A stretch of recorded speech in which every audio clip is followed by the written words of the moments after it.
What is going on, guys? Brandon here. We have some more Clown World news and news of the day. Tom Brady's retiring, and so that's huge. No, who cares? Literally, who cares? I don't know why it's on the front page of CNN. It's just hilarious. Absolute Clown World.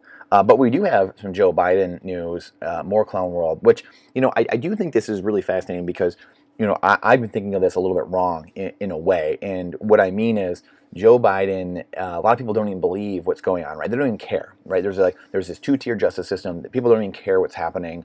They cared when Donald Trump, or some people cared that he had classified documents. Now, Biden, he's got stuff all over the place. I mean, apparently this guy's leaving it just next to, I don't know, he's reading material next to every toilet he's at. I have no idea. And there's just more and more of these coming out. Now, Pence has, found stuff in the last couple of weeks, and no one even cares now. Now it's like, oh, Trump did it. Oh, woo. And then now it's like, oh, more of these people did it? Whatever. You know what? People do it all the time. Like, they're not that classified. So, absolute Clown World. And, the thing is, with the one, what I think the best thing Donald Trump did for the entire human race is that he exposed the media for what they are, right? He exposed people, smoked them out, exposed people who couldn't critically think. He exposed people who couldn't hold opposing opinions in their head at the same time, right? They were so caught up in these, mainstream narratives that really, these TMZ narratives that really had nothing to do with anything, and their brains exploded. And, whether it's Trump derangement syndrome, Nolan Bowerley calls it something else. I forget what it is. But, one of the ways I've been thinking of it differently, though, is, people don't even trust the media on either side, right? So now even CNN and Fox News, doesn't matter. People are coming again and exposing all this stuff about Biden. But, even people on the left nor the right, both sides don't even trust it, really. Who knows? To me, I think that this is a cover-up for something. There's something going on. Why does this keep coming out? What's the point of this? Are they trying to do this to get it out of the way early, 2 years before the election, and so no one remembers? Are they setting him up for something so they can replace him?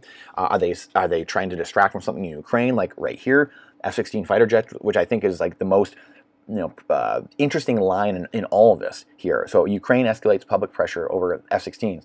This is crazy because I thought we've been being told that Ukraine is winning the war. Why would you be clamoring for a bunch of fighter jets if you weren't winning, or if you were winning? I don't know. You tell me. So this is why there's just cognitive dissonance. School does not teach you to critically think. It teaches you to comply. It teaches you to memorize. It teaches you to not ask questions. Just put your head down, shut your mouth, and just work. And then hand it in, we'll grade it, and that's it. Sorry, if you got things wrong, sorry, you can't correct. There's no, it's completely antithetical to real life. And unfortunately, so many people have gone through this Western schooling, and that's how they're taught. So they can't even critically think. They can't even see here, I've been being told that Ukraine's winning the war, and they're just pounding Russia, and it's just oh so amazing. But yet, in another breath, though, we'll have headline after headline of Zelensky over here in Congress telling us he needs, hey, you got to give us another $100 billion. Soon it'll be $1 trillion. Now we need fighter jets. Well, we need tanks. We need Leopards and M1 Abrams. Well, if you're winning the war, you shouldn't need any of those things. Maybe you don't need less things, but you certainly don't need more things. So which is it? And I don't know the answer. I don't know the answer. However, when you start sniffing, when you start asking questions, when you start digging a little deeper, you start getting to the root causes and the root issues. As Charlie Munger says, show me the incentive and I'll show you the outcome, right? We have one of the most corrupt countries, Ukraine.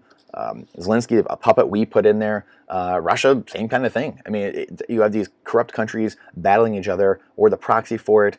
To me, it smells a lot like repo market getting blown up, like we talk about all the time, the bond market, credit market freezing up in 2019, and then all of a sudden 6 months later we're printing trillions and trillions of dollars. Oh, because we had to lock everyone in their homes and do all this stuff just all of a sudden, right? So, when you start seeing these patterns over time, you have to question things. And we all want to believe, this is the most insidious thing, is that people that want control want power, especially the ones that are in power now and in control now. They use the goodness of people. 99% of people are good people inherently, right? Or otherwise we'd have nuclear missiles flying all over the world all the time, and at every given second of every day, and humans would just not exist anymore, right? We'd have tens of millions of people dying every day because people weren't good inherently. But we know they are inherently good. That's why life is so amazing now, and we've never had it as good as we have it now.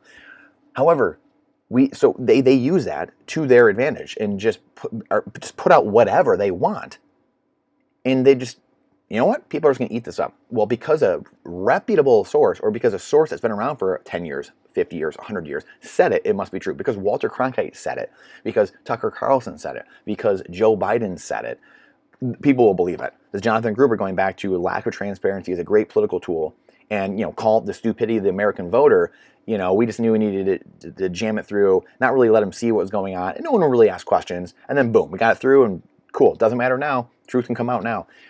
That's how this works all the time, right? People do this all the time. It's, the Sarah Palin thing 10 years ago, suing her so many times. She ended up resigning because she was like, this is costing taxpayers so much money. They just keep suing me for no reason. And what do you know? I can say that with confidence, and in fact, because we know as soon as she resigned, they dropped all the lawsuits. Well, got her out of power. That's all we wanted, right? They gummed up her life so much. It's a similar tactic they're using now with Donald Trump. Same kind of tactics. So we have to be able to see through the noise, and this is why at the end of the day I'm a Bitcoiner, right? Because I don't care about the politics. Sarah Palin, Joe Biden, Trump, you guys can fight Obama. Who cares? Hillary Clinton. I could care less. I used to care about this stuff 20 years ago. You're not going to fix this red and blue, man versus woman. The game is the state versus you, right? It's them laundering money through the legal means, right? Through banking, through the cartels of the central banks, and stealing your wealth, your time and energy through inflation, through debasement of currency, and then sprinkling it everywhere around the world they see fit, right? Davos types. Global organizations, IMF, loaning to these countries and stealing their resources so they can keep enriching themselves and their buddies. That's all stolen from us, right? We are the people who produce. We're the people that have the money and the resources and actually produce and actually provide what's needed. And they steal. Governments and global agencies don't provide anything. They're grifters. They're rent seekers. They don't provide anything.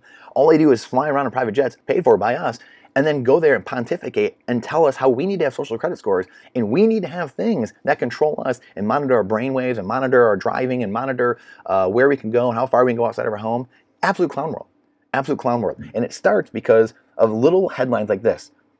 You're told Ukraine is constantly winning, yet they're over here in Congress giving speeches how they need more money, clamoring for F-16s, telling us how they need Leopards and M1 Abrams. Why? Why is that? And it starts with other little headlines like this. Constant distractions of, well, the FBI raided another home. That's called bread and circus. It's the Roman Colosseum. It's be distracted over here so we can go over here and destroy your wealth and steal all your time and wealth.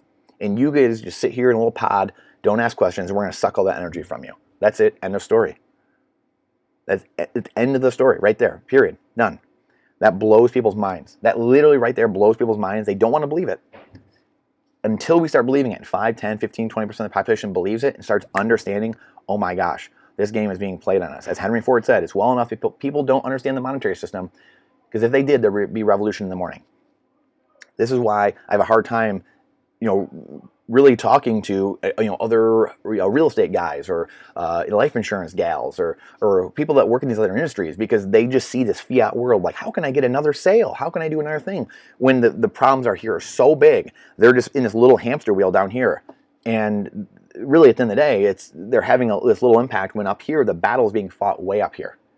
So we need to start asking questions. We need to start asking why, what is truly happening, and start questioning everything. Question everything with boldness, even the existence of God himself. Right? The Thomas Jefferson quote, one of my favorite quotes. That's the community we're building here. People that ask why, people that search for answers and actually go do the homework. That doesn't take very long. We have Google. We have DuckDuckGo. We've got amazing things where we can find information very quickly. Social media, whatever it is, right? Alternative sites, the Blaze, go to Al Jazeera, go to all the different sites there are. Zero Hedge, the UK Guardian, go to all of them. Go to everywhere. Go to MSNBC. Go to every single site. Go, and it takes 5, 10 minutes, 15 minutes, and you have the news of the day. Or we can come here, we can talk about stuff what's actually happening, and that's great. That's a great answer too. And we're going to question everything, and understand that Bitcoin aligns incentives at the end of the day. You fix the money, you fix the world. If you create a money that can't be debased, can't be printed, they can't go to endless wars. They can't be doing things like this and just sending our money to Ukraine. These wars don't even happen. They're not happening, right? Because Russia's not going to war because they don't have money, right? They need Bitcoin. Send them to Ukraine. They don't need money because Russia's not attacking them, and they're not attacking Russia, and they can't do this. It incentivizes peace at the end of the day. And people have to work together then. If someone wants your Bitcoin, they have to negotiate with you. They can't kill you, because if it's in your head, it's gone. Boom. Now you just made a donation to everyone in the entire network. Now everyone's remaining Bitcoin is worth more and purchases more things. It's more valuable. Each Satoshi purchases you more goods and services. I appreciate your time and energy. It's the most important asset we have. Please share this video. Please like and subscribe to the channel. Let us know what you like and you don't like. We'll battle it out in the comments. And I really look forward to seeing you on the next video. Remember, time is Bitcoin. Bitcoin is time. The only two finite assets we have. It's not financial advice. It's freedom advice. We'll see you on the next one.